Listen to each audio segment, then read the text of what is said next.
সুলতান। মরি, তুই আমারও কাঁদছিস? মা, আমার আর কান্না ছাড়া কি আছে বলো? বলি, সুলতানের জন্য কেঁদে কেঁদে নিজের জীবনটাকে নষ্ট করবি? মা গো, সুলতান তো এখন পুলিশ ইন্সপেক্টর, ওর হাতে আমাকে তুলে দিতে তোমাদের আপত্তি কোথায়? মরি, সামান্য একটা পুলিশের চাকরি করে ও তোমাকে পাবার যোগ্যতা রাখে না। তুমি হয়তো ভুলে গেছো মৌরি, কোন সোসাইটিতে তুমি মানুষ হয়েছ। তোমার ড্যাডি এইসব কথা শুনলে তোমাদের দুজনকে জ্যান্ত কবর দেবে। তবুও তোমার বাবা তার সম্মানে আঘাত হানতে দেবে না। মা, নিশা তো পুলিশে চাকরি করে। হ্যাঁ করে, সেটা শখের বসে, জীবন বাঁচাবার জন্য নয়। কারণ নিশাদ কোটিপতি বাবার একমাত্র মেয়ে, তার পারিবারিক মর্যাদা কত সে কথাটা একবার ভেবে দেখো।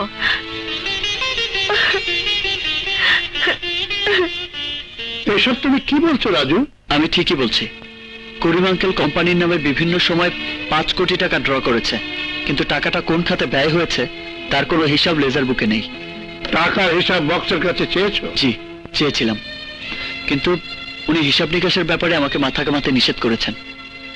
ঠিক আছে, আমি এ ব্যাপারে বক্সের সাথে আলাপ করব।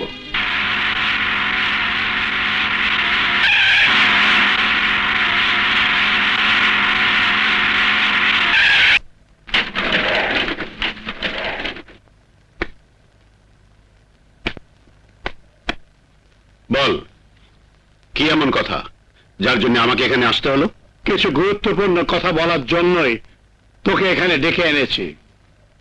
স্মরণ করিয়ে দিতে এসেছি তোর অতীত। অতীত? হ্যাঁ, অতীত।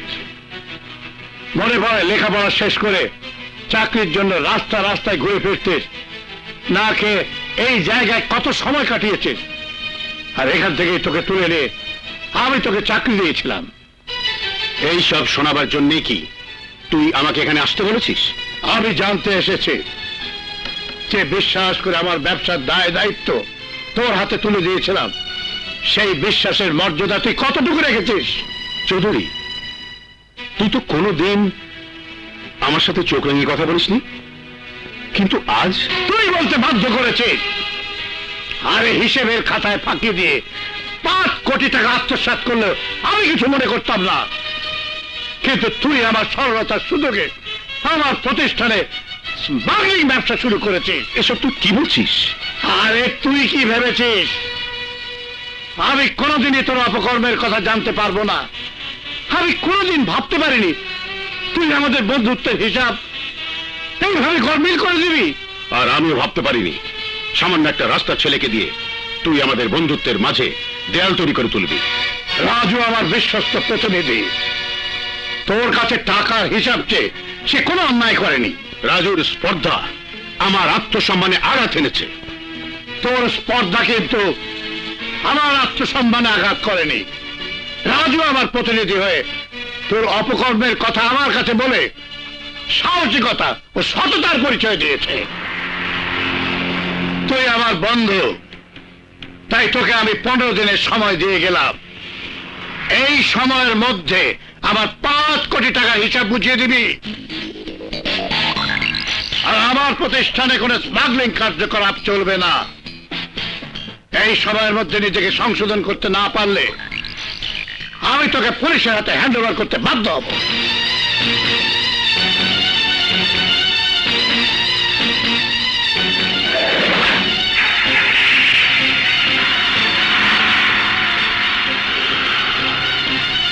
চৌধুরী, তুই আমার বুকে যে আগুন জ্বালিয়ে দিয়েছিস, সেই আগুনে তোকে আমি জ্বালিয়ে পুড়িয়ে ছারখার করে দেবো। দোকানে একটা ভালো দোকান আছে। হ্যাঁ চলো। তুমি কিন্তু দামটা একটু কমালেও পারতে। না ঠিক আছে, পছন্দ হয়েছে তো? হ্যাঁ। আরে রাজু যে, কেমন আছো? ভালো। তা তুমি কেমন আছো? বেঁচে আছি। তুমি তো একরকম আমাকে ভুলেই গেছো। ভুলিনি বৌরি, নিশাতের দেওয়া দায়িত্ব আমাকে তোমাদের মাঝ থেকে সাময়িক দূরে সরিয়ে রেখেছে। এখন বলো, তোমার সুলতান সাহেবের খবর কি? ট্রেনিং শেষ করে কবে আসছেন? তুমি সুলতানের কথা জানলে কি করে? এবার সুলতান সাহেব আসলে আমার সাথে পরিচয় করিয়ে দেবে, ঠিক আছে? ঠিক আছে, আসি, বাই। বাই।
রাজু, রাজু,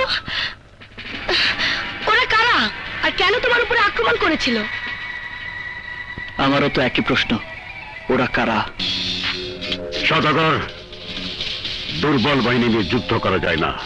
ভালোই করেছিস, ওই সব হারামখোরের বাচ্চারা এখন আমার সামনে থাকলে খুন হয়ে যেত।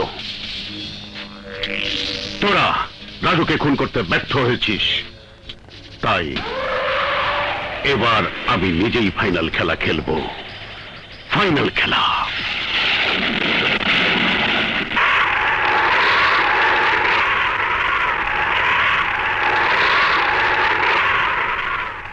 করিম বক্স তোমাকে হিসাব বুঝিয়ে দেয়নি? না আঙ্কেল, উনি আজ অফিসেই আসেননি। তাই নাকি? আঙ্কেল, আঙ্কেল বাইরের আবহাওয়া ভালো নেই, আমি আজ আসি। আমার বাড়ির থেকে না খেয়ে যাবে তা কি করে হয়? যাও, হাত মুখ ধুয়ে ডাইনিং টেবিলে এসো।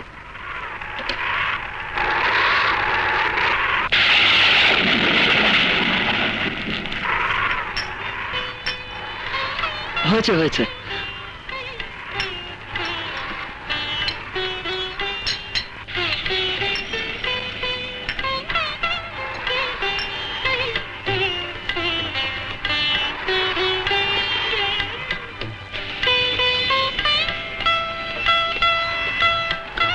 আঙ্কেল, আকাশের অবস্থা খুব খারাপ, আমি এখন আসি।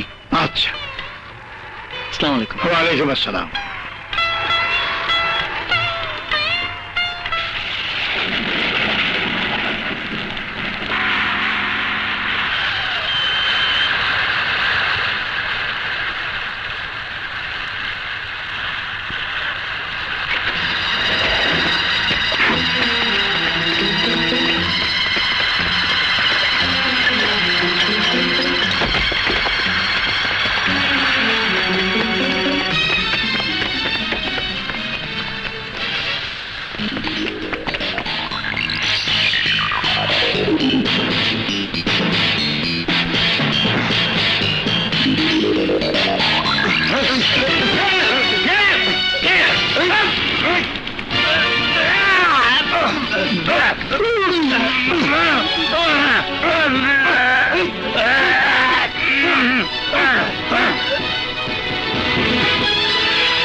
করিম বক্স, খুনি বেঈমান, তোকে আমি পুলিশে দেবো। যা, থানায় পৌঁছাবার আগেই ওকে শেষ করে দে। শালা, 15 দিনের সময় দিয়েছিলি না? এই সময়ের আগেই তোকেই পরে পরে পাঠিয়ে দিলাম।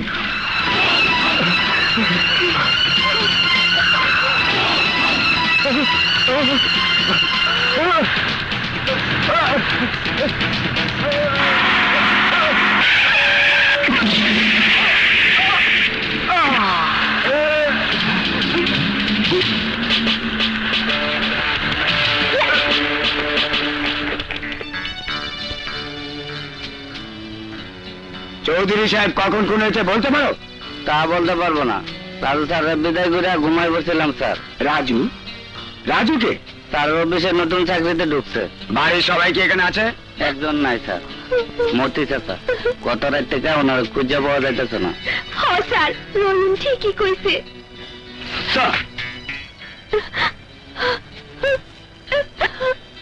মামুন রে, তোকে কে খুন করলো বন্ধু? তোকে কে খুন করলো? শান্ত মিস্টার বক্স, আমি দেখছি। আপনার ফোর্স থেকে সমস্ত বাড়ি তল্লাশি করে দেখুন কোনে কোনো আলামত পাওয়া যায় কিনা। Yes sir.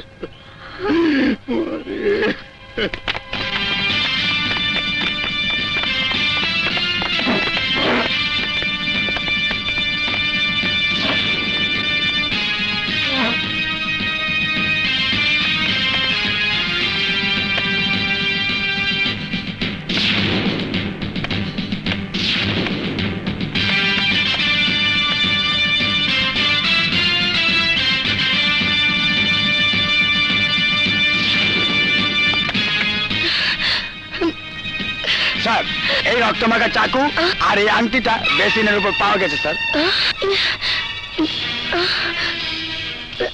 রাজু, রাজু, চোখের আড়াল হলে হয় মনের আড়াল, তাই চোখের আড়াল হলো যাতে তোমার চোখের সামনে থাকতে পারি সেই জন্য একটা ব্যবস্থা নিয়েছি। ব্যবস্থা?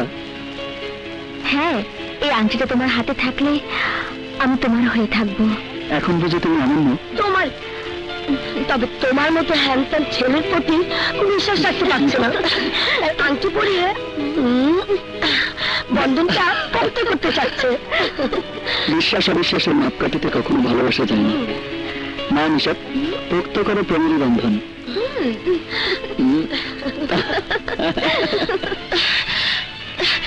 এটা তো রাজুর আংটি। নিশাদ এই আংটিটা বিশ্ববিদ্যালয়ে পড়ার সময় রাজুকে পরিয়ে দিয়েছিল। হ্যাঁ বাবা। স্যার, ওই রাজু সাহেব আমাকে স্যারের লোকে টাকা পয়সার হিসাবে কথাবার্তা কইয়া কত রাতে জ্বরের মধ্যে চলে গেছে স্যার। হ্যাঁ কমিশনার, রাজু চাকরিতে ঢুকেই বিপুল পরিমাণ টাকা আত্মসাৎ করে, এই তথ্য চৌধুরী জেনে যায়। তাই আমার মনে হচ্ছে রাজুই চৌধুরীকে নির্মমভাবে হত্যা করেছে। রাজু নিশ্চয়ই তার রক্তমাখা হাত ধুতে গিয়ে ট্যাপে পানি না থাকায় রক্তমাখা চাকু আর